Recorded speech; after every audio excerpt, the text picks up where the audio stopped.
We can put an end to that. Stop growing grass and mowing it.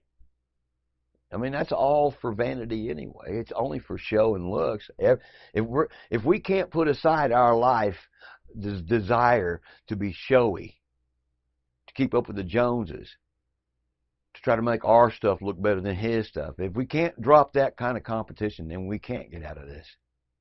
We can't even give up our lives for ourselves, our lifestyle that's worthless.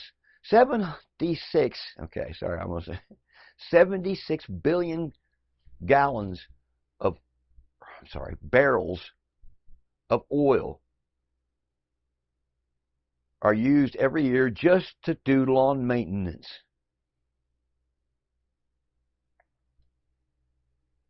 It's unreal because it's unnecessary, because it's just a thing of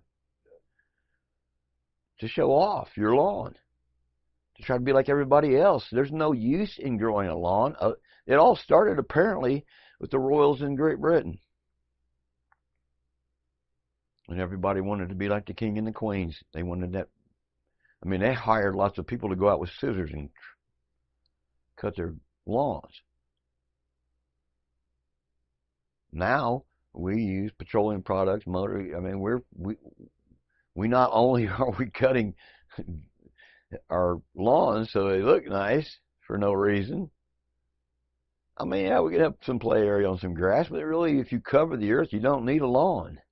If you would cover your lawn with 10 inches of leaves, you could have strawberries instead of grass. I'd rather walk through a patch of strawberries any day. I mean, make it something useful. Make that land produce something that's beneficial. It's there to be for that. That's the purpose of this. Surface of the earth is to be productive and useful, and it's so simple to do that. Let it do what it does in nature. Let us help it do what it does naturally, which is the leaves drop out of the trees in the fall. They lay there all winter, and then new plants, new life comes up out of them in the spring and summer. We're just going to speed it up and put it where we need it. We need to cover all these bare spots. Once you do your lawn experiment, and you can see what I'm talking about, you know that it can't be good for a weather pattern for the temperature of these exposed areas. 2/3, by the way, have been exposed now. Last count, last I looked. 2/3 of the planet have been exposed to barrenness. And the deserts are growing right now, and there's nobody that has a clue how to stop it except for these guys regreening it. I'm all with that. Plus, let's end homelessness and hunger and wars, greed, the need for land ownership. It's all the garden, the intended thing that was intended for this planet and for us as tenders of this garden, can still happen. We still have trees. I didn't start out a tree hugger. I started out clearing land. I made a lot of money clearing land, selling chopped up trees for firewood and logs.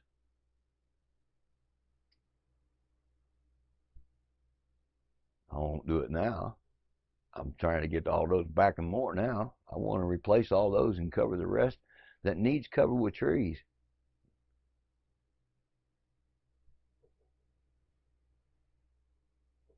There's a passage that says that the leaves of the trees are for the rescue of mankind. I think we're here. We need to do this, you know.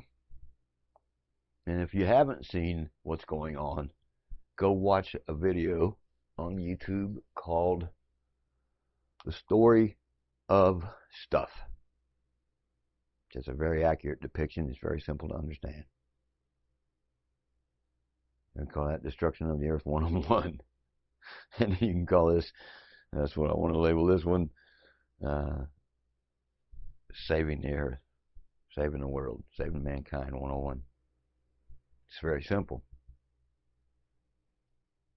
In the book of wisdom, it says that it is the simple things that confound those who believe themselves to be wise. So, Come on, scientists. Let's get with it. The scientists aren't against this. They already know all the evidence. Look at the look.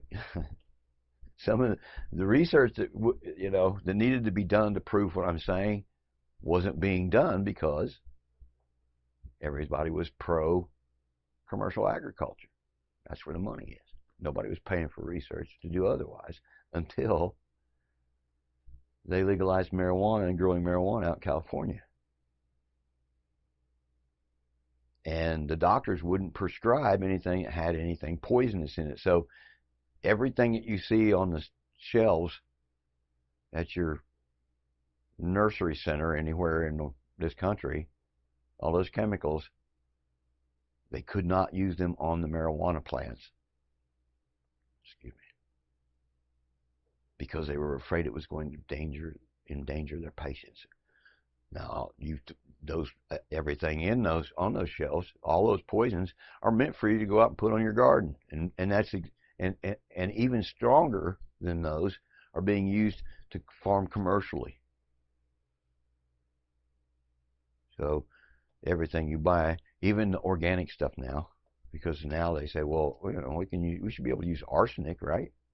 It's organic. So now they're using arsenic as a pesticide in organics and other things that we should be consuming.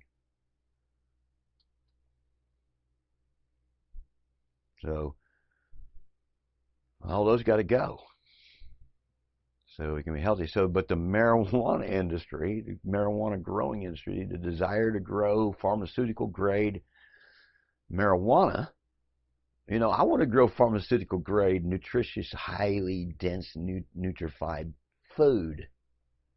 So how would we do that? The same way that they found out how they could grow very potent, very safe pharmaceutical grade marijuana. You have to do it in natural soil. They found out that the quickest, easiest, best way is earthworm castings and some other things.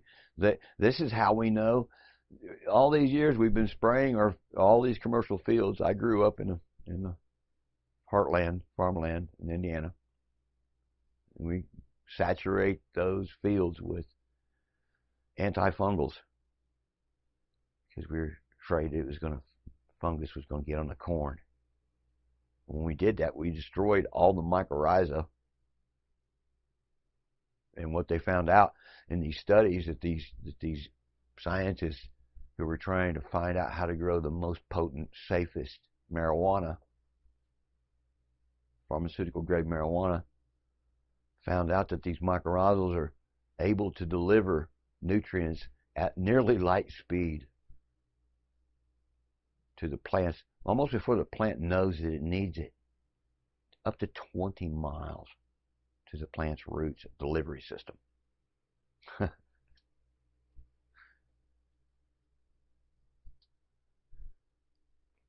It's miraculous. All of this is miraculous. If we ever get to see how this works, we are going to see how it works. I don't know if I'm going to be the one that lets the cat out of the bag if somebody actually listens. There's people around that I've talked to around the world that are seeing it now, that are doing what I'm talking about. All I ask is stop throwing the leaves away and start growing your food from them. There's not a lot of work involved. You're going to put it in bags, tote it to the road anyway. Instead of doing that, lay it 10 inches deep in some area of your lawn if you have one. If you don't, put some stuff in a plant or grow a tomato plant in your window so you can appreciate the flavor of even something grown separated from all the rest of the earth, but without mycorrhizal. You can put something in there. Anyway, simple, huh? It sounds so simple. Well, all we got to do to rescue mankind is start using what we've been given every year, every fall, since trees were trees. What do you mean? We can fix all this? All we got to do is do what nature does anyway. Let nature do her thing to nurture us. Yeah. Turn away from the instructions of that one who told us to go out and destroy the earth. We'll stop doing it. We're all going to be better for it. We don't have to give up the technology we have or anything. Matter of fact, the technology we have now is going to make it so we can do it much faster, and that's how it was prophesied in that book. And more than once it says in those prophets in that book saw a time coming where there wasn't going to be any sickness, no diseases, no pain, no suffering, and no death. Sounds far-fetched. Jesus said the same thing over and over and over. Not so far-fetched to me after you see what it is, how we do it. It says that in those days, we're going to melt down all of our destructive equipment and turn it into gardening implements. Go look it up. Gardening implements. The way it says it in the King James, we're going to melt down our weapons of war into pruning shears, or plowshares. I think some of them say that, but that's not true. It's not plowshares. Go look at it. It is not plowshare. It might be pruning shears, because that's all we need to do is take the leaves and some of the extra branches. There's enough carbon and nutrients in that to grow food that's 85% more nutritious than what we've got right now in our grocery stores. Go look it up. 85% of nutrition doesn't even go into the produce until the moment of ripeness, and there's very few things, if anything, that an average person, middle-class person in this country can afford other than what's there on those shelves, and they have to ship it green because it'll spoil before it gets sold. A lot of it does anyway. That's why 2/3 of what we produce, go look this up, 2/3 of what we produce in this country in the way of food ends up in the landfills. Just that right there. Just give these homeless people 2/3 of our garbage. And let them take it out there and follow the simple instructions of covering this planet so that we can rescue ourselves. Stop filling it up. We're the only species on this planet that tries to keep our carbon from returning to the surface of the earth. Flush our toilets into septic tanks and sewage systems that seldom return it. Or we take all of our waste carbon, what we call waste carbon, and we cover it up with clay in landfills, and it's still preserved down there. They uncovered one in India a few years back, and they found a head of lettuce at the bottom of this thing, 27-year-old head of lettuce. They still look like the day it did when it on the shelf at the grocery. There's no oxygen in there. There's no oxygen, not enough oxygen in there for the bacteria for the life that needs to digest our waste. That what they eat our waste and they poo out new soil. Okay, that's the natural process. So what do? We make sure that we saturate all of our farmlands so heavily with pesticides that the fish are dying in the Gulf of Mexico. The plants are dying at the bottom of the Gulf of Mexico. Go look it up. Killing all the fish in our rivers and streams.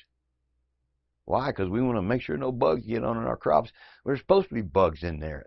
The subterranean ones for sure are helpful. They're beneficial. Go look it up.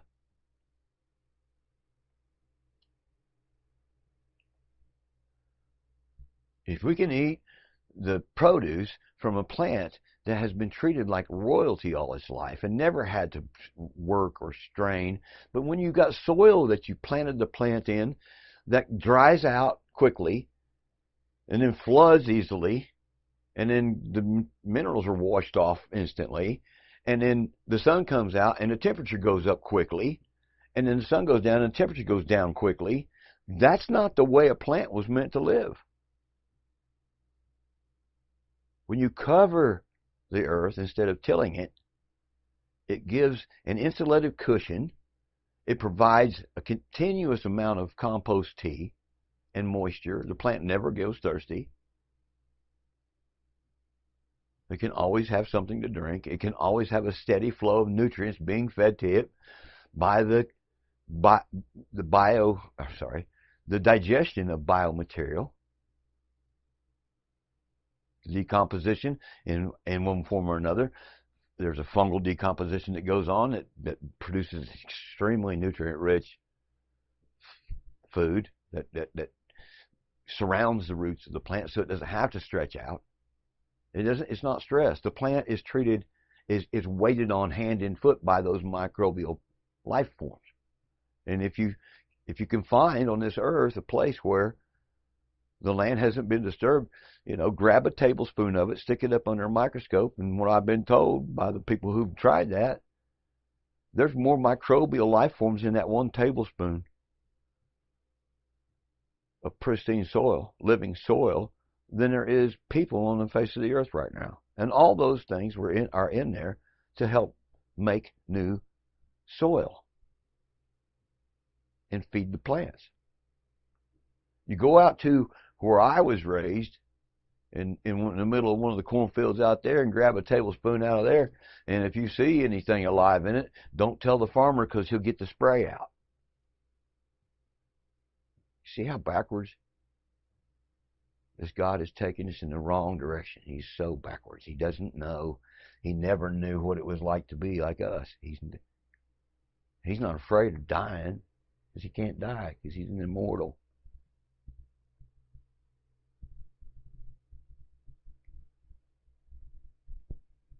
So whatever he's doing, he's become my enemy. So here we go. Here's the catch-22 with that. When you hang out with Jesus very much, you got to love your enemy. That's who he said to love. And pray for them. What? That mean I got to love this snake? How you do that? Oh my gosh, I think 20 Christians just passed out when I said that. Did he say he loves Satan? No, we got to love our enemies, and I see as the enemy. Paul understood that too when he said, we're not wrestling against each other. It's not flesh and blood that that's the real problem. It's principalities and powers. So in that text, Paul had identified this enemy. Jesus called him a liar, a murderer, a killer. The religious men of his day claimed that God was their father, and Jesus said, yeah, and he's a liar and a murderer and a killer and a thief, and from the very beginning. Nothing like Jesus. Can't be his daddy. Nothing like Jesus. Can't be his daddy. I want a t-shirt that says that. Well, Jesus said, how did Jesus say? It was always talking about planting seed and stuff. I don't know. How they missed that? He's the ones who said they have every God as his father. Why? It didn't make any sense. He never talks about plowing anything. Well, you never see him get a tool out to do it. This is how Jesus plants. This is how Jesus gardens. There's a man who went out one day and threw some seed at the ground and went back home and went to bed. The next day, he says, the man gets up and then he goes back to bed.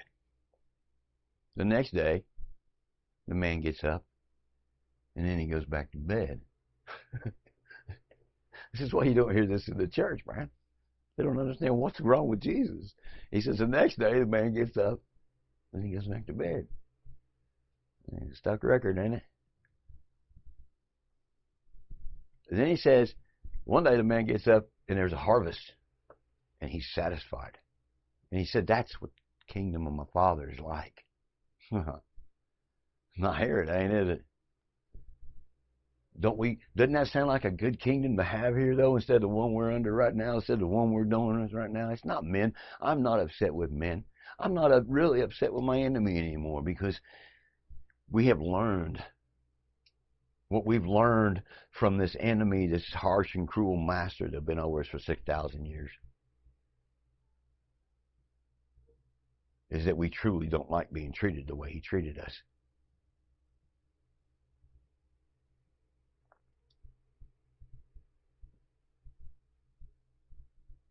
And we would like another chance.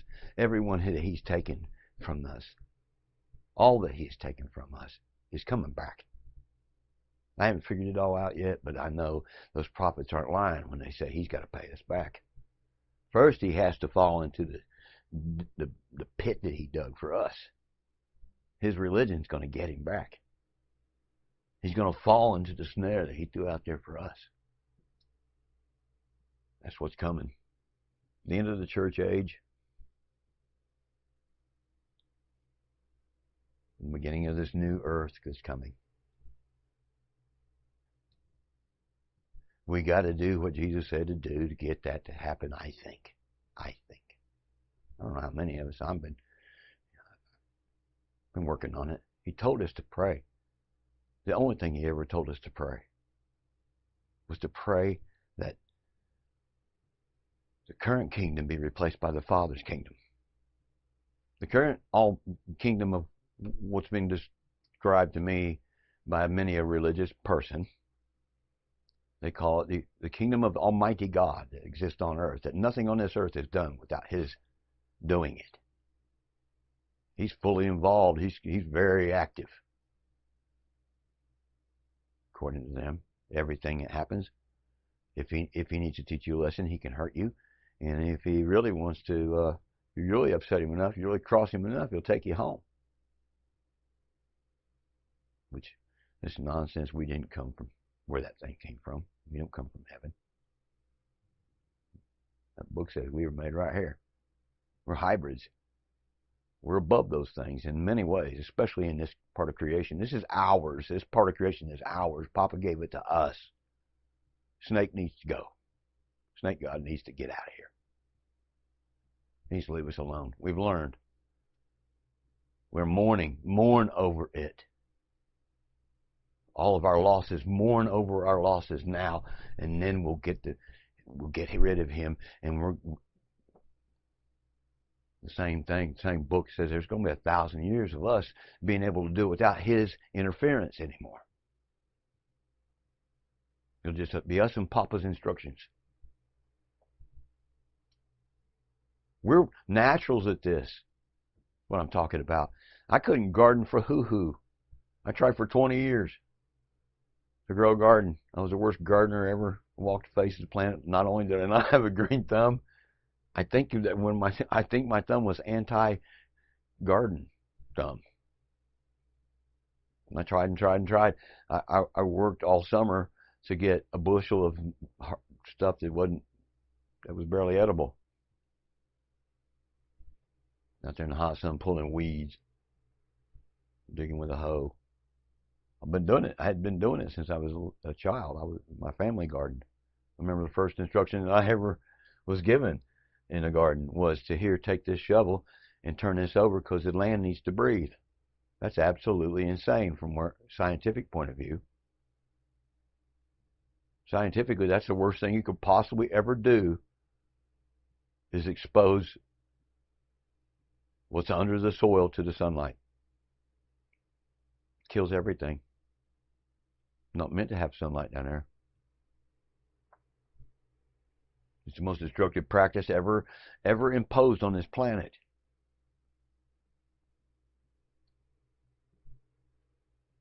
And then you can add some other ones. Mining, pumping oil that doesn't belong on top up here and spraying it on everything. Feeding it to everybody. That's not natural. That's a mess. That's what it's caused.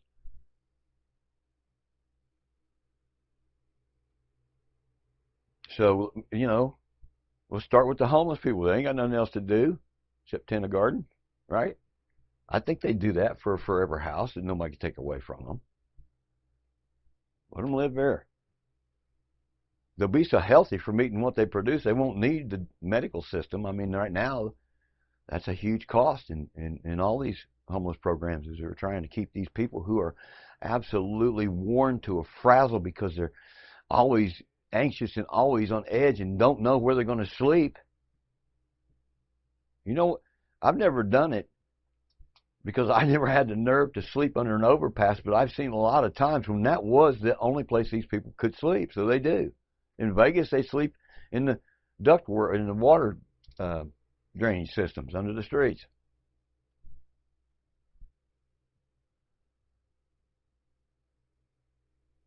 I think that they'd love to be out there in a garden where they can eat and become healthy, and they don't have to worry about where they're going to be the next day or who's going to make them do this or what do they have to do for that. The system, the reason it fails is because it recycles people back into the same problem they started out with. If they couldn't handle working and keeping up with their payments, why do you think that? And you can't teach them any different. Obviously, this is what I was told. They can go through the system 8 times and then they die. First, they go insane. After about 3 times through the system, some of them 3 or 4 times, and then they die.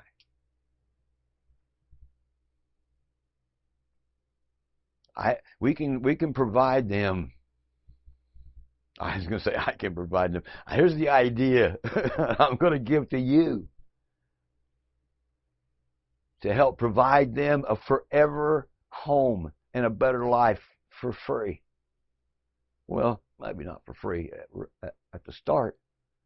They're self-perpetuating once you get them started. Very low cost compared to the 400+ million that they're spending out there right now. We're talking about a permanent fix, not something that you have to keep every year coming up with the 480 million, the 400 whatever, $400+ million every year from taxpayers who are out there working, complaining about the homeless people are messing up their tourist business. So I was hoping to be able to go out there and make this proposal to them. Please, somebody. I said, I can't get out there now. I was going to go prove it first in California, but then, like I said, COVID hit. I was given an opportunity to go out there for a minute.